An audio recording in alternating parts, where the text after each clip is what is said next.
welcome to the September edition of Gardening Time. I'm Lisa Reavers, University of Minnesota Master Gardener for Rice County. And this month, I want to talk a little bit about IDing or identifying plants, insects, and other things that you might find outside. So we're going to go to the ever-dreaded phone. I would say more than half of my questions are, what is this? What is that? So I want to show you some different applications that you can get. I actually have an iPhone, and these are different applications that you can get from the App Store. Some you have to pay for, others are free. So here you can see I have a heading, and this is just so that I can get to the applications quickly. But the one that I really like is the iSeek. So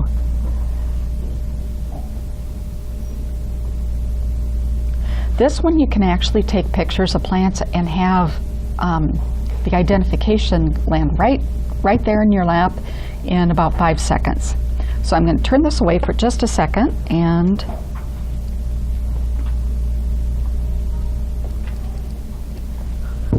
you can see here that you can do plants, amphibians, fungi, fish, reptiles, arachnids. I mean, it just has a huge database that you can choose from. And so what you can do is you can go outside and shoot a picture, take a shot, and then you're able to identify almost immediately what that is. So as you see, I just took a picture of the brown-eyed Susan that was out front, and it gives all sorts of information. Identify the photo first, brown-eyed Susan, and then view the different species, and it gives you all the information there on that particular plant. Now you can also do this with different insects. You can do it with different types of flowers. Just go up and take the picture. So in September, we have a lot of things that are blooming, like the asters are going to be blooming. The different types of coneflowers are going to be kind of at the edge of their bloom period. But the other thing I want you to think about is in September, your vegetable garden is starting to kind of drift off into dying things off. You know, you're getting your last cucumbers, your last tomatoes. And one of the things I want you to take a look at is if you've had tomatoes, how are they doing? Have they had any type of blight? Blight is airborne and soil-borne. And it's really important if you can try and rotate those different types of vegetables. So with tomatoes, you'll want those, depending upon the size of your garden, you're going to want to go all the way across from where you were at previously, so that you don't have the different diseases from that tomato plant going down into the soil and then infecting the different tomato plants next year.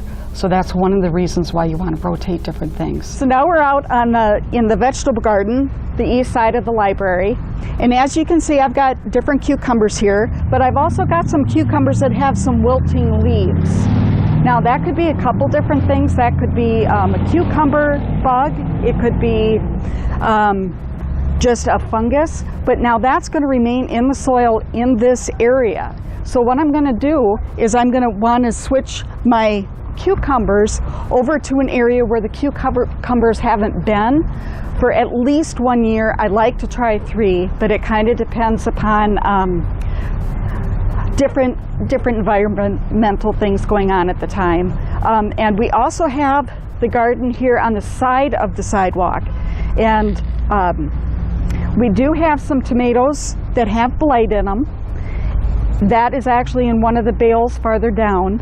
So what I'm going to do with that is I'm actually going to take the bales that we have here and till it into the soil, which is kind of counterproductive as far as getting rid of the blight, but then that's also feeding my soil with the different straw and the different things there.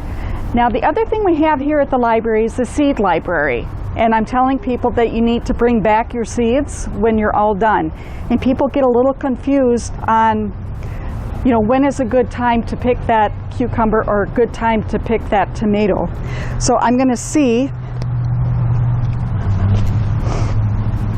and you can see that it's turning just a little bit here. You're going to want to wait until this is like almost white, and then you crack the cucumber and get the seeds out. This will not even be attached to the vine most likely because of the aging of it, and that's when all of the energy has gone into the seeds to produce those seeds. The same thing is going to be said about tomatoes. You're just about going to want to have those fall off the vine. And how you get these different seeds is you put them in water. So what I do is I soak them, and then I put it on, it's something that you put over the pan to help the bacon splatter, and it's kind of a large screen. And so I put the seeds on there, and then I kind of go over it a little bit with my hand. If there's anything extra, that will knock it off. I let it stay on there for a couple hours to get as much excess moisture as I can off of them. Then I put them on a paper towel for another day or two, and then you want to make sure that you store them in a really dry area over the winter, and then you have your seeds ready for next year. Now, one tomato plant is going to give, or one tomato itself is going to give you quite a few plants, so you only really need to let one of those tomatoes get really gross on the vine, and then you'll have all the seeds that you need. So some of the other things that you want to question about what happened in your garden this year: did you like the different varieties that you had? Maybe that tomato plant isn't exactly what you were hoping for production, or the tomatoes were not the size you wanted, were not the texture that you wanted. So now is also the time to start thinking about next year and actually planning out the different things. So now for next year, I'm looking at this and thinking, I'm going to try a different type of variety of cucumber. I tried to do something different here every year, but we have had a lot of people asking for what I grew last year, which is the lemon cucumber. So I'm going to go back to that, and I'm probably going to move it down to that area down there.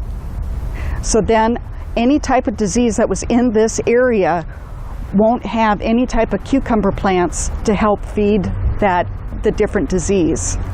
With the bales, I'm going to get those tilled in to improve my soil, and also thinking about where I'm going to place the different tomato plants. Now, our tomato plants that are actually in the garden are extremely healthy. I've tried to put most of them outside of the bounds of the garden, so I'm going to move those most likely over to here, because then I'm not going to have blight problems. And regardless whether I had disease or not, I still want to rotate them because different plants take different nutrients out of the soil. So I'm going to move the tomato plants back over here. No tomato plants grew here this year. And so it kind of replenishes, has a chance to replenish the different types of nutrients. So every year, I went to Google satellite and actually zeroed in on this space in the garden through that satellite, and I actually mapped this garden every year. So this year I'm going to know where the different things are at, and because I want to be able to save the seeds, decide what varieties I want, see if I want to try something new, I'm going to be able to take this and start on next year's map. Now, why would I want to do that? Well, you know, seed catalogs start right after the first of the year.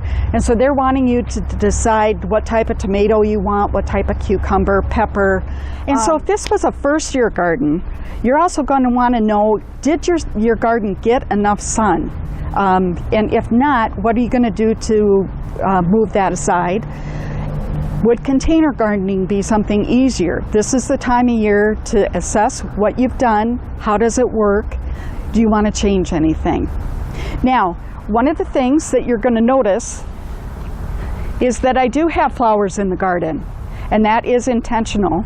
Number one, most of our pollinating friends don't have the best eyesight, so if they come in and they see this, that looks pretty good. but they're also going to see color down here. So that's when they're going to come down here and realize that they also have a lot of nectar available to them in the blooms of the different vegetables. So having both the garden have the flowers and the vegetables is very beneficial. Marigolds is one of those flowers that rabbits don't like, so that can be a deterrent.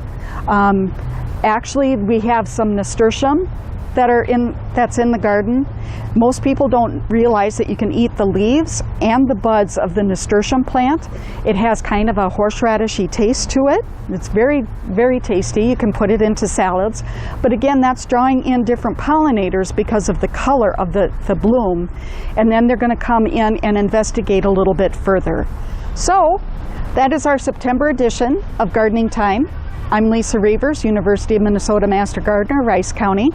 And again, if you want to come in and harvest anything from our garden, if it's ripe, if it's to a point that it's ripe enough for what you want to do with it, please take it. And thank you.